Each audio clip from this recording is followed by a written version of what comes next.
제가 이번에 제1장 제3절 창조 원리를 강의하게 된 조윤서성아입니다. 자, 먼저 제3절 창조 목적. 하나님은 먼저 다들 아시겠지만 하나님이 우리를 창조하셨다고 해요. 네, 창조하셨다고 해요. 그럼 요 창조를 한 이유가 있을 거 아니에요. 그 이유가 무엇일까? 그것은 기쁨입니다. 우리가 하나님에게 보이나?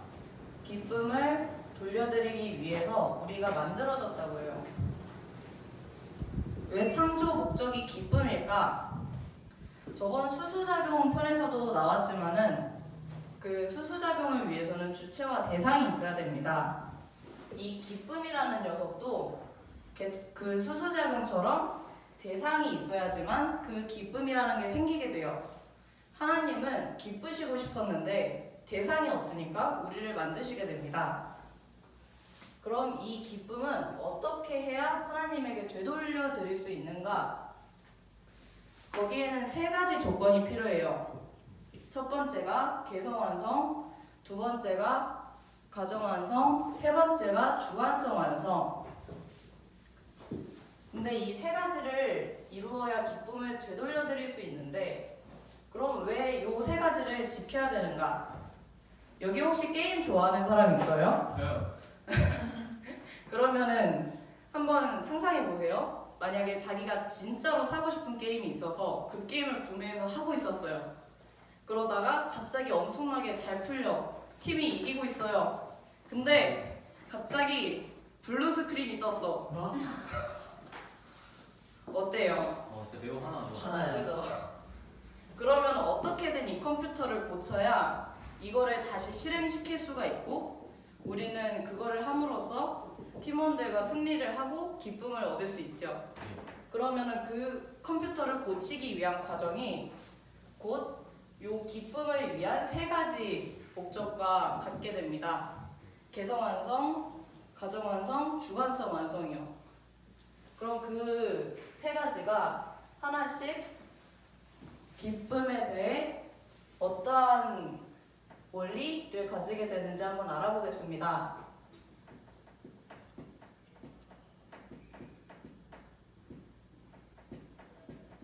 개성완성 부분. 첫 번째가 개성완성이에요. 개성완성은 무엇인가? 제가 여기서 원리명론을 읽어보니까 그게 있더라고요. 저번 시간에 나왔던 게 여기서 한 번 더 나오더라고요. 하나님이 있고 몸과 마음이 연결이 됩니다. 이거 저번에 나왔어요. 계란 프라이. 나왔죠?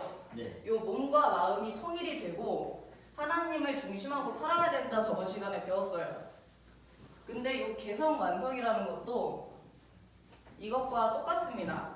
저희가 몸과 마음이 통일되고 하나님을 중심 삼고 살면은 개성 완성이 되어서 하나님이 기쁘시게 됩니다.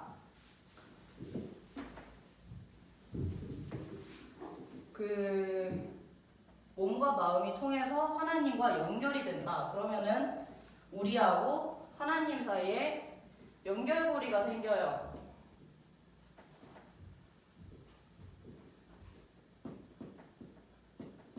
하나님 사이에 빨간색으로 끊어지지 않는 연결고리가 하나 생깁니다. 그러면 이게 무엇인가? 우리가 하나님을 체휼할 수 있게 돼요. 그러니까 하나님의 마음을 알 수 있어요. 하나님이 슬프면 저도 슬프고 하나님이 기쁘면 저도 기쁘게 됩니다. 그렇기 때문에 나쁜 짓을 할 수가 없어요. 왜냐하면 내가 나쁜 짓을 하면은 하나님이 슬프다는 것을 아니까. 그러니까 개성완성을 해서 하나님과 나의 연결고리가 생기면은 나쁜 길로 가지 않으면서 하나님은 기쁘시게 됩니다. 세상의 자식이 나쁜 길로 가길 원하는 부모님이 있을 리가 없잖아요. 넌 나중에 자라서 경찰서에서 콩밥을 먹고 살려무나 하는 부모님이 있을 리가 없잖아요. 그렇죠? 그렇기 때문에 개성 완성을 통해서 하나님과 연결고리가 생기므로 하나님께 기쁨을 되돌려 드릴 수 있습니다. 두 번째로 가정 완성이에요. 이 부분은 원리 강론의 창조 목적 6페이지 중에 한 페이지의 반 정도 아주 짧고 어렵게 나와 있었어요. 내용이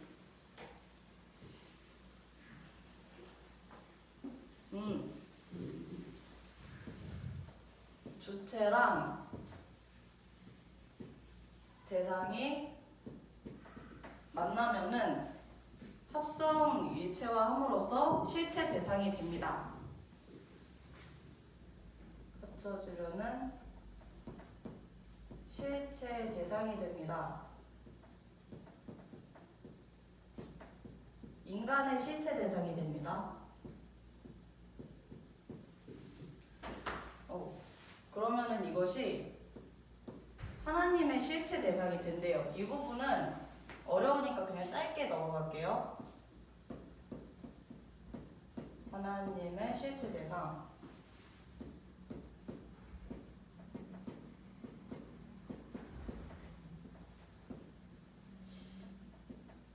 이 부분을 어떻게 설명할까 하다가 딱히 생각나는 게 없어서 이번 시험범이긴 한데 그 시가 있었어요. 제목은 기억 안 나는데 꽃이었나? 나는 그의 이름을 불러주었다. 그리하여 그는 꽃이 되었다. 이름을 불러줌으로써 수수작용을 해가지고 그것이 실체를 가지게 됐다는 것입니다. 그러므로 하나님은 실체 대상을 가지게 됨으로써 기쁨을 느끼십니다.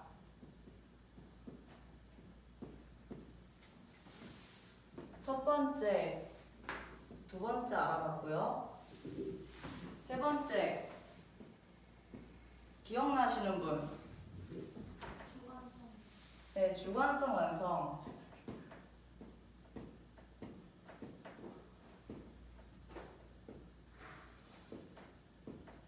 뭔가 저번이랑 다르게 글씨가 많이 개판인 것 같은데 어쨌든 주관성 완성. 이 부분에 내용이 좀 많았어요. 예시가 굉장히 많았던 걸로 기억합니다. 요 주관성 완성이라는 얘가 주관성 완성 뭐냐? 하나님이 인간을 만드시기 전에 여러 가지 많이 만들었죠? 땅덩어리 만들고 하늘도 만들고 식물 만들고 돌 만들고 강아지도 만들고 했는데 마지막으로 인간을 만드셨어요. 뭔가 엄청 조그마한 무언가부터 그 고등 생물인 인간까지 만드셨어요. 그래서 인간한테는 요 다른 생물들이 가지고 있는 모든 것들이 들어가 있다고 합니다. 여기에서 혹시 강아지 소리나 고양이 소리나 그런 거 잘 내는 사람 있나요? 필요. 왜 서로를 지목하는지. 어쨌든 그 앵무새 같은 경우도 다른 동물들의 소리를 따라할 수는 있지만 그 동물의 행동까지는 흉내를 내지 못해요. 근데 우리 인간은 소리도 따라할 수 있고 행동도 따라해볼 수 있습니다. 저는 실제로 고양이 소리를 똑같이 할 줄 알아요. 근데 여기서 하면 삑사리 날까봐 나중에 하도록 하겠습니다. 그래서 인간에게는 요 만물들의 모든 요소가 있고 그것을 주관하라고 하셔가지고 주관성 완성입니다. 그러면은 이것이 왜 하나님을 기쁘게 할 수 있는가? 이 이야기는 먼저 우리가 어떻게 기쁨을 느끼는가에 관한 건데 아마 그 다른 강의에서는 많이 나왔을 거예요. 본 형상과 본 성상이 요 우리 인간한테 있는 것과 요 만물에 있는 것들이 되게 비슷하게 생겼어요. 거의 똑같이 생겼어요. 그렇기 때문에 얘네들로 인해서 우리의 본 형상과 본 성상이 자극을 받으면 기쁨을 느낀대요. 뭐 우리가 귀여운 동물이나 되게 이쁜 꽃 같은 거를 보면은 뭐 걔네들이 딱히 저한테 해준 것도 없는데 괜히 뭔가 기뻐지고 행복하고 하잖아요. 그냥 쳐다보는 것만으로도. 그것이 요 이야기가 돼요. 근데 이게 꼭 우리 인간과 뭐 동물이나 만물 같은 것만 해당되냐? 아니요. 저희 하나님하고 저희의 관계에서도 그런 것이 생겨요. 저희의 본 형상과 본 성상이 하나님과 닮아있기 때문에 우리들이 가지는 그 자극으로 하나님이 기쁨을 느끼신다고 해요. 착하게 살라는 뜻이에요. 네. 요 부분이